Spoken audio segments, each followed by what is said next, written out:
a todos y todas. Hoy hablaremos de las dificultades, los obstáculos y los errores en la enseñanza de las matemáticas, desde la visión de Guy Brusseau, teniendo claro que el primero en hablar de obstáculo en 1938 fue Gastón Bachelard en el contexto de las ciencias experimentales, aunque iniciaremos con un poco de lo trabajado por Martín Sokal. El aprendizaje de las matemáticas genera muchas dificultades en los estudiantes. Estas son de distintas naturalezas y pueden abordarse desde distintas perspectivas, como el desarrollo cognitivo de los estudiantes, el currículo de las matemáticas y los métodos de enseñanza. Como podremos observar más adelante, están relacionados con la tipología de obstáculos planteados por Brusseau. En este sentido, Sokal dice que las dificultades se conectan y refuerzan en redes complejas que se concretan en la práctica en forma de obstáculos y se manifiestan en los errores. Las dificultades en el aprendizaje de las matemáticas serían: primero, dificultades asociadas a la complejidad de los objetos matemáticos. Segundo, dificultades asociadas a los procesos de pensamiento matemático. Tercero, dificultades asociadas a los procesos de enseñanza desarrollados por el aprendizaje de las matemáticas. Cuarto, dificultades asociadas a los procesos de desarrollo cognitivo de los estudiantes. Y quinto, dificultades asociadas a actitudes afectivas y emocionales hacia las matemáticas. Se puede observar entonces que las dificultades se pueden organizar en categorías, en la cual la primera sería propia de la disciplina, la segunda propia de la enseñanza, la tercera en relación con los procesos cognitivos y la última relacionada con una actitud racional hacia las matemáticas.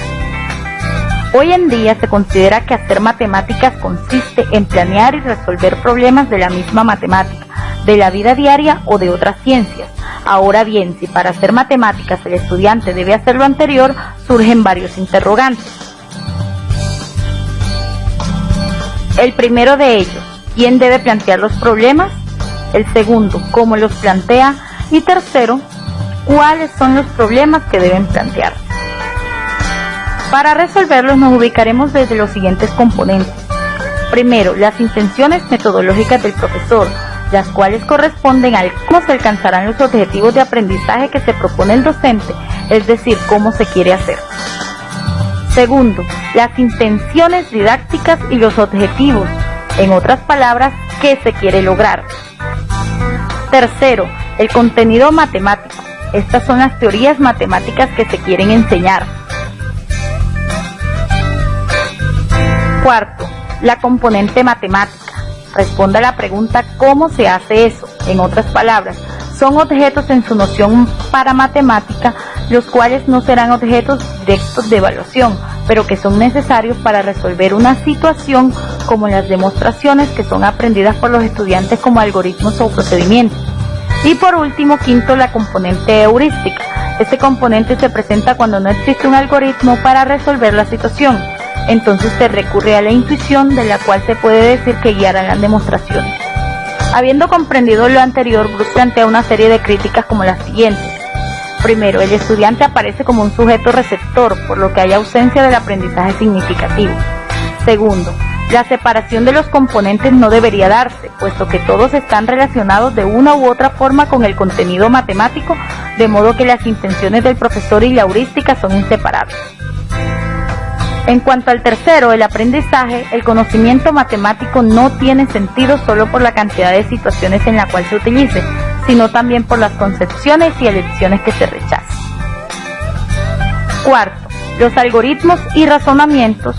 Esta separación, por decirlo de alguna manera, no es útil ni necesaria. Para que los automatismos funcionen, deben ser instaurados por el mismo estudiante después de los procesos de razonamiento.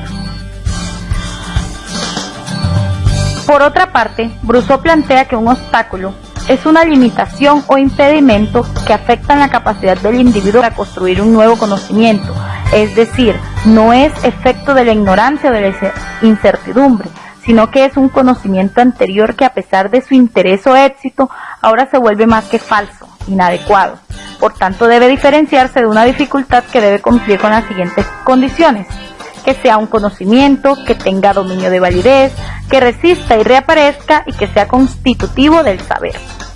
Ahora bien, la importancia que juegan los obstáculos en la enseñanza, como son las intersecciones que básicamente son las condiciones que deben cumplir las situaciones planteadas a los estudiantes para favorecer la aparición, funcionamiento y el rechazo de concepciones.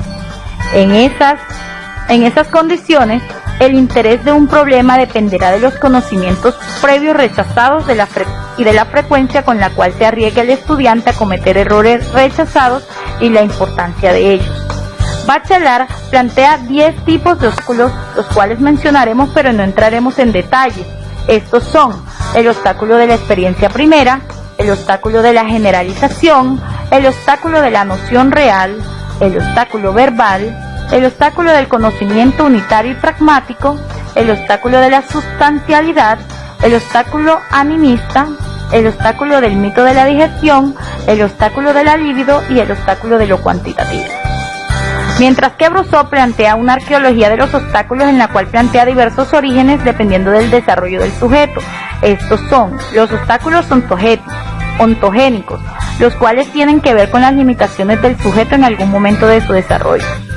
Los obstáculos didácticos, estos también pueden ser socioculturales, pues aparecen en el modo de enseñar o la escogencia de temas o axiomas particulares. Los obstáculos epistemológicos son los obstáculos que ciertos conocimientos tienen para ser aprendidos, son propios del concepto. Los obstáculos en didáctica de las matemáticas se manifiestan según los errores, que son evidencias explícitas de las dificultades con que tropieza un estudiante al enfrentarse a una tarea nueva. Ellos no desaparecen radicalmente de un solo golpe, resisten, persisten, resurgen y se manifiestan después de que el estudiante ha rechazado de su sistema cognitivo consciente el modelo defectuoso. En este sentido, según Socas, los errores tienen 3 clases de orígenes. Entre ellos podemos encontrar, primero, los errores que tienen su origen en un obstáculo.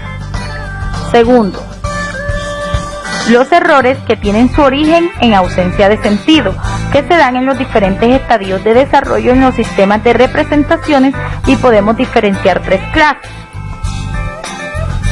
Los errores del álgebra, que tienen su origen en la aritmética. Los errores de procedimientos, de los cuales se derivan los errores relativos al mal uso de propiedades, confusión de estructura y errores de simplificación. Los errores de álgebra debido a las características propias del lenguaje algebraico. Y por último, los errores que tienen su origen en actitudes afectivas y emocionales, también llamados por descuido o causales, y se pueden presentar por diversos motivos como el exceso de confianza o el bloqueo mental. Brousseau plantea que los obstáculos no deben eliminarse, pues son conocimientos válidos en otros contextos, pero deben evitarse, y si no pueden evitarse, deben franquearse. Este proceso de franqueamiento de un obstáculo comporta necesariamente una interacción entre el estudiante y el medio. En este sentido, el docente puede plantear situaciones susceptibles de evolucionar y de hacer evolucionar al estudiante según una dialéctica conveniente. Los tipos de situaciones planteadas pueden ser de situación de acción, en la cual el estudiante se ve forzado a actuar y decidir y hacer uso de los recursos que posee. Situación de formulación. La comunicación de lo realizado juega un papel fundamental. Se hace uso del lenguaje propio de las matemáticas y del lenguaje natural para comunicar la acción que se realizó. Situación de validación, en la cual se va más allá de la confrontación de resultados de una evaluación o del rechazo de pruebas. Se busca que el estudiante establezca la validez de una afirmación. Situación de institucionalización. En esta situación se generaliza el conocimiento aprendido por el estudiante. Estas situaciones pueden realizarse de una forma didáctica o adidáctica, es decir, con y sin intervención del docente respectivamente.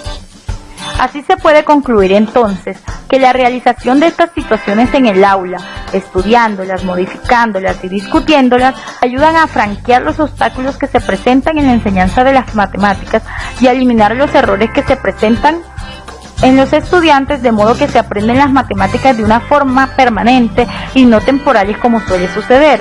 Para esta eliminación de errores es necesario que el docente parta de ellos para el diseño de las situaciones y promover en el estudiante una participación activa en el proceso, no solo de superar los errores, sino de eliminarlos. Gracias por ver este video, espero que haya sido de utilidad para ustedes.